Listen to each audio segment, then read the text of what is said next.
Şəhərin canlı olan ritmi, ictimai fəallıq və insanların rahat, təhlükəsiz yaşayışı. Sizcə bütün bunlar necə bir dövlətin göstəriciləridir? Təbii ki, hüquqi əsasları olan müstəqil qərar qəbul edə bilən suveren bir dövlətin. Bəs buna nail olmaq üçün ilkin olaraq nə lazımdır? İllər öncə qəbul edilən həmin o sənəd. 2025-ci ilin konstitusiya və suverenlik ili olmasının səbəbləri, konstitusiyamızın qəbul edilməsinin 30 illiyi, suverenliyimizin bərpasının 5 illiyi. 2025-ci ilin konstitusiya və suverenliyi ilə elan olunması da məhz bu tarixi ardıcılığın və əldə olunan nailiyyətlərin məntiqi davamıdır. Yəni, əslində prosesə çox öncədən nail olundu. 1995-ci ildə müstəqil Azərbaycanın konstitusiyası qəbul edildi. Sonradan 2002, 2009 və 2016-cı illərdə referendumlarla dəyişikliklər edilib. Məhz 1995-ci il konstitusiyası isə müstəqil dövlətin hüquqi iradəsini, suverenliyini təsbit etdi. Konstitusiyanın qəbul olmaq qərarı məntiqi idi. Ona görə ki, biz 91-ci ildə artıq tam müstəqilliyimizi elan etdik və artıq Azərbaycan bir müstəqil dövlət kimi dünya ölkələri tərəfindən başladı tanınmağa. Heydər Əliyev konstitusiyanın yazılma prosesi bilavasitə rəhbərlik edirdi. Özü də deyim sizə ki, tək komissiyanın toplantılarında deyil, komissiyanın toplantısından əvvəl konstitusiyanın üzərində işləyən mütəxəssislərlə görüşürdü. Prinsip belə idi. Heydər dedi ki, güclü dövlətçilik əks edən konstitusiya olmalıdır.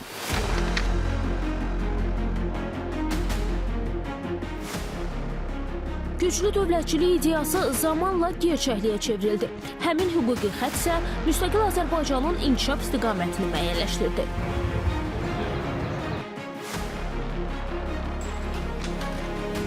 Konstitusiya Məhkəməsinin verdiyi qərarlar hər kəs üçün məcburidir. 30 ili geridə qoyaraq Azərbaycan hüquqi dövlət quruculuğu yolunda mühüm mərhələlərə imza atdı. Konstitusiya və suverenliyi ili yalnız yubiley olmadı, həm də tək regional yox, beynəlxalq təcrübələrdən faydalanmaq üçün fürsət oldu. Azərbaycan Respublikasının konstitusiyasının 1/3 hissəsi məhz insan hüquq və azlıqların müdafiəsi ilə bağlıdır. Beynəlxalq konferansda bizim tərəfdaşlarımız, bizim beynəlxalq əlaqələrimizi hər zaman qurduğumuz bizim həmkarlar və eləcə də Azərbaycan daxilində nüfuzlu hüquqşünaslar iştirak etmişdir. Hüquq tətbiq etməsində və doktrinal nəzəriyyə baxımından çox faydalı və bizim hüququn inkişafı üçün çox belə önəmli tədbirlər keçirilmişdir. Hüquq sahəsində digital və innovativ təşəbbüslər, hüquqi dövlət quruculuğunun gücləndirilməsi, süni intellektin hüquq tətbiqinə inteqrasiyası üzrə hazırlıq, amnistiya təşəbbüsü və beynəlxalq hüquq müstəvisində fəallıq. Bugün konstitusiya təkcə hüquqi sənəd deyil, həm də suveren Azərbaycanın gündəlik həyatında fəaliyyət göstərən dinamik sistemdir və bu sistemin davamlı olaraq inkişaf etməsi labüddür. 2026-cı il üçün prioritetləriniz nələrdir?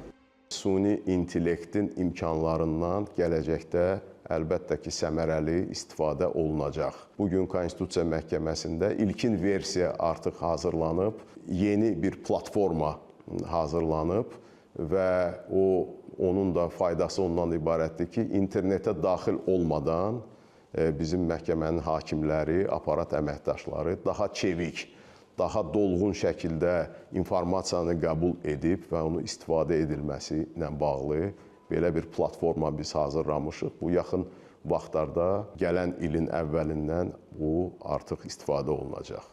Bu ali sənəd isə dünənin təcrübəsini, bugünün reallığını və sabahın hədəflərini birləşdirən yol xəritəsidir. Məhz bu yol xəritəsi üzərində qurulan suveren Azərbaycansa inkişafını daim davam etdirir.